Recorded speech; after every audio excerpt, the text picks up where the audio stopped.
Guys, good morning. Welcome back to my channel to doctor Sanchali's vlog. और आज हम बात करेंगे ओमाइक्रॉन वायरस के बारे में। काफ़ी दिनों से पेशेंट भी मुझे पूछ रहे हैं कि वायरस कैसा है। लोग भी काफ़ी डर रहे हैं क्योंकि ये काफ़ी ज़्यादा हद से स्प्रेड हो रहा है। काफ़ी न्यूज़ भी सुनने को आ रहे हैं, व्हाट्सएप पे भी काफ़ी मैसेजेस पढ़ने को आ रहे हैं जो काफ़ी हद तक सही भी है और काफ़ी हद तक गलत भी।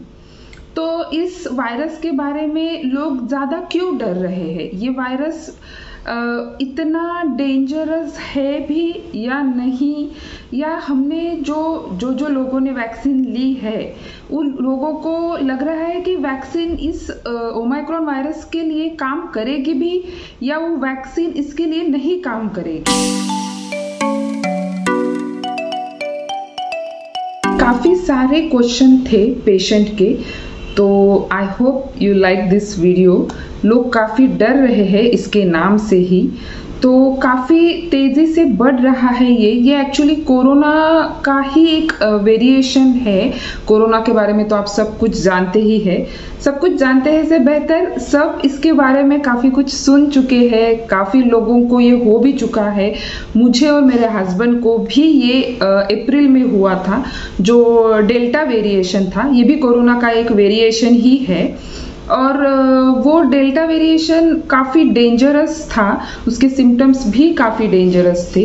काफ़ी लोगों ने तो ये भी पूछा मुझसे कि इस ओमाइक्रॉन वायरस के सिम्टम्स क्या है और किस हद तक ये सिम्टम्स ज़्यादा बढ़ सकते हैं।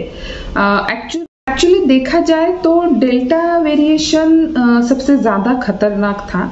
ये भी हो सकता है, अभी तो इस वायरस के बारे में इतना कंफर्म न्यूज़ कोई भी नहीं बता सकता है।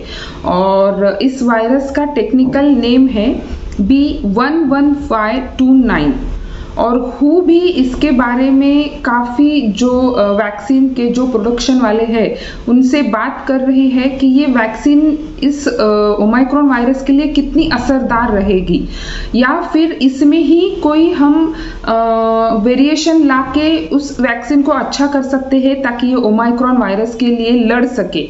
या हर वायरस के म्यूटेशंस होते हैं, हर वायरस के 1000 म्यूटेशंस होते हैं, तो कोरोना वायरस के भी ज़्यादा है, लेकिन डेल्टा वायरस थोड़ा सा ज़्यादा डेंजरस था। काफ़ी लोगों को हुआ था, जैसे कि मैंने आपको बताया मुझे भी हुआ था, मेरे हस्बैंड को भी हुआ था। और हु एक्चुअली इस वायरस ओमाइक्रॉन वायरस को या कोरोना वायरस को मोर कंसर्निंग वेरिएशन या वैरायटी में डाल रहे हैं, क्योंकि ये वायरस ज़्यादा से ज़्यादा फैल रहा है काफ़ी हद तक। मतलब कुछ लोगों का तो ऐसा बोलना है कि ये वायरस हंसने से भी हो रहा है।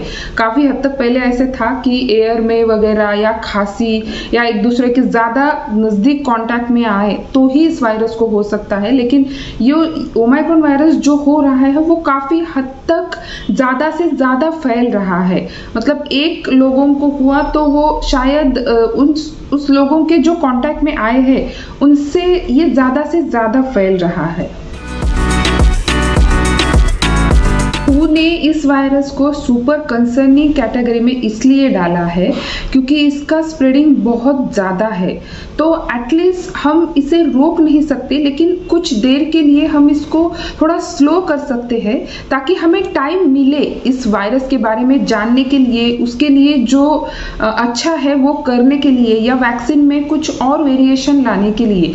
इसलिए इस हु को इस वायरस ने सुपर कंसर्निंग कैटेगरी में डाला है।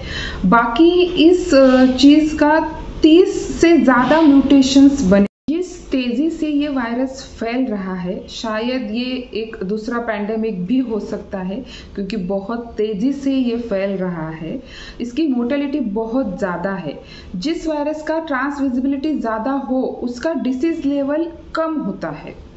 पॉसिबिलिटी है कि इसका ये एक माइल्ड वर्जन हो सकता है, क्योंकि अब तक साउथ अफ्रीका में सबसे पहला इसका पेशेंट पाया गया है। आई थिंक 13 नवंबर को इसका पहला पेशेंट पाया गया था, तो तब से लेके इसका स्प्रेडिंग बहुत ही ज़्यादा है। अब तो ये इंडिया में भी आ गया है, कल्याण डोंबिवली में भी इसके पेशेंट पाए गए, मुंबई सेंट्रल मुंबई में भी पाए गए आई थिंक, और पुणे में भी इसके काफ़ी पेशेंट पाए गए हैं।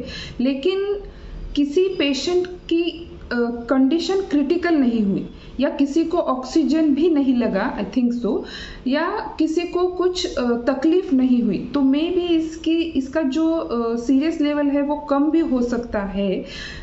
लेकिन इसका मतलब ये नहीं है कि हम लापरवाही बरते, हमें एक्चुअली प्रिकॉशंस लेना ही है। पेशेंट सीरियस होके अब तक मरा नहीं है। दूसरी, कल ही ये न्यूज़ आई थी कि पुणे में एक पेशेंट अच्छा होके उसको डिस्चार्ज होके वो घर गया है, उसकी टेस्ट निगेटिव आई है। तो एक्चुअली ऐसा था कि बीटा में इसकी स्प्रेडिंग बहुत ज़्यादा थी लेकिन फियर बहुत कम था। डेल्टा में इसकी स्प्रेडिंग उतनी नहीं थी लेकिन फियर बहुत ज़्यादा था, बहुत लोगों को हुआ था, बहुत सारे प्रॉब्लम्स हुए थे। तो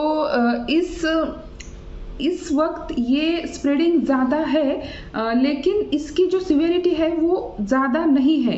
बट अभी इसके बारे में इतना बोल नहीं सकते, लेकिन इंडिया में ये काफ़ी हद तक ज़्यादा फैल रहा है। मे बी ये सबको हो भी जाए, लेकिन हमारे इसमें ऑलरेडी एंटीबॉडीज ज़्यादा हद तक है, तो हमें इसकी जो शक्ति है उससे लड़ने की वो काफ़ी हद तक है। इसके जो सिम्टम्स है वो काफ़ी हद तक डेल्टा वायरस जैसे ही है। तो डर इसी बात का है कि डेल्टा भी लंग्स को ही इफ़ेक्ट करता था, तो ये भी उसी का म्यूटेशन है, तो ये भी लंग्स को ही अफेक्ट करेगा। लेकिन जिसको तब कोरोना हुआ था या जिन्होंने वैक्सीन ली है, उनमें ऑलरेडी इसके एंटीबॉडीज़ है। तो अभी अगर ये हमको हुआ भी तो हमें ऑलरेडी उसकी प्रतिकार क्षमता है, तो हमें लड़ने की उतनी ताकत है कि वो वायरस को हम कम कर सके। बस यही एक पॉजिटिव बात है।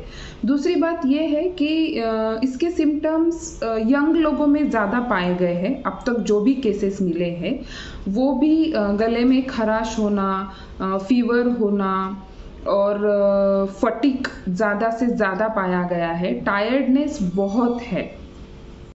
यंग पेशेंट में पाने के साथ साथ मेल पेशेंट में ये ज़्यादा से ज़्यादा पाया गया है, और खांसी या बात करने से भी ये स्प्रेड हुआ है। तो यही बात है कि इसकी स्प्रेडिंग बहुत ही ज़्यादा हद तक है। बॉडी पेन इसमें बहुत ज़्यादा है, न्यूरोलॉजिकल सिम्टम्स इसमें बहुत ही ज़्यादा है। तो एक्चुअली ये अगर कम भी डेंजरस रहा, फिर भी बॉडी पेन काफ़ी हद तक रह सकता है, जैसे चिकनगुनिया में भी रहता था। काफ़ी हद तक बॉडी पेन इसमें रहता था, काफ़ी टाइम तक रहता था। तो मे बी इसमें भी हो सकता है बॉडी पेन काफ़ी दिनों तक। तो हमको सिर्फ यही बात करनी है कि अपनी इम्यूनिटी बढ़ाए। इंडिया में तो काफ़ी हद तक इम्यूनिटी बढ़ा सकते हैं। आप लोग अच्छा खाना खाइए, ग्रीन वेजिटेबल्स खाइए, नट्स ज़्यादा खाइए, और अपना खुद का भी ख्याल रखें। हैंड वॉश करते रहिए, हैंड सैनिटाइज करते रहिए। और अगर आपने वैक्सीन नहीं ली है तो प्लीज़ वैक्सीन ले लीजिए। और वैक्सीन लेके अगर आपको 2, 3, 4, 6 महीने हो गए हो और आपके पास अगर बूस्टर की अवेलेबिलिटी हो तो आप बूस्टर डोज भी ले सकते हैं, जैसे अवेलेबल हुआ वैसे। मेरी तरफ से तो इतना ही है कि अपनी इम्यूनिटी ज़्यादा बढ़ाइए, प्रायोरिटी अपने हेल्थ को दीजिए, मास्क पहनिए, लोगों के ज़्यादा से ज़्यादा कम कांटेक्ट में आइए। इंटरनेशनल फ़्लाइट तो करिए ही मत, साउथ अफ्रीका तो जाइए ही मत। लेकिन मास्क तो ऐसे ही चलो पोल्यूशन के लिए भी पहन सकते हैं, क्योंकि पोल्यूशन भी ज़्यादा है। तो अगर आप मास्क पहनेंगे तो वायरस से भी बचाव होगा और पोल्यूशन से भी।